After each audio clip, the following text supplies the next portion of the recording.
because Eric used to come over to the Dead End to visit me all the time over there at the Dead End. Mm-hmm. All right. Yeah, but and then my rap group, Eric wanted my group. And one day I went to because I was in the studio when Dre made "Let Me Ride," and he also when he sampled Leon Isaac Kennedy, I was working with them at that time. Okay. We started at Dick Griffey studio, and then we went over to Leon Abel's studio. Right. And I never read Lonzo, man. I never knew that. I wish I would have had a camera then. You know what I mean? Yes. It's just a weird feel. I'm gonna tell you another story that happened to me. This is all historical stuff, and I'm sitting right there. But because my group, I don't know if they used their song, but they did work on Murder with the Case. But they did Bless and Chris 1 and 2 with Battle Cat and all that. They were from Bloodstone Village. What's the name of the group, real quick? What's the name of the group? Geek and Noise. Geek and Noise. Yeah. Okay. Yeah, of course. Yeah. R.I.P. Yeah, that's what I was about to say. R.I.P. to Geek. Yeah. Yeah, that's my people.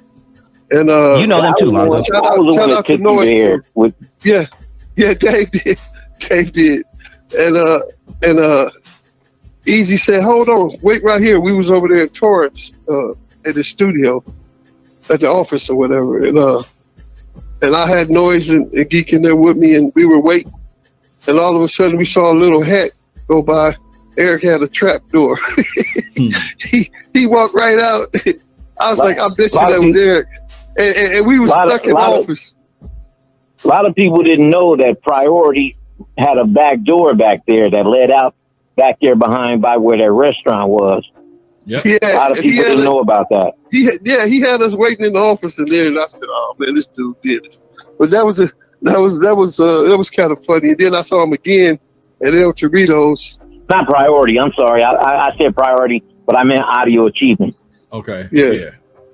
That I saw him at El Torito's one time, and I wanted to talk to him so bad about it. And this girl was like, "Can't you fucking see we eating?" And then Eric looked at her going, "You heard her?"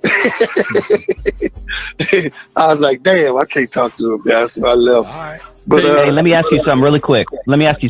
On a history note. I had Big Capone and Sleepy from Northside Long Beach Boulevard Mafia on my show, and they were in the garage that day that you were talking about, apparently, when the New York group was kicked out, and HBO, I think their name was, and then that's where they decided to, tell EA you should rap. This was the beginnings of that. They recorded the song later, but you guys were in that garage as well, or did I hear one of you saying that? Can you give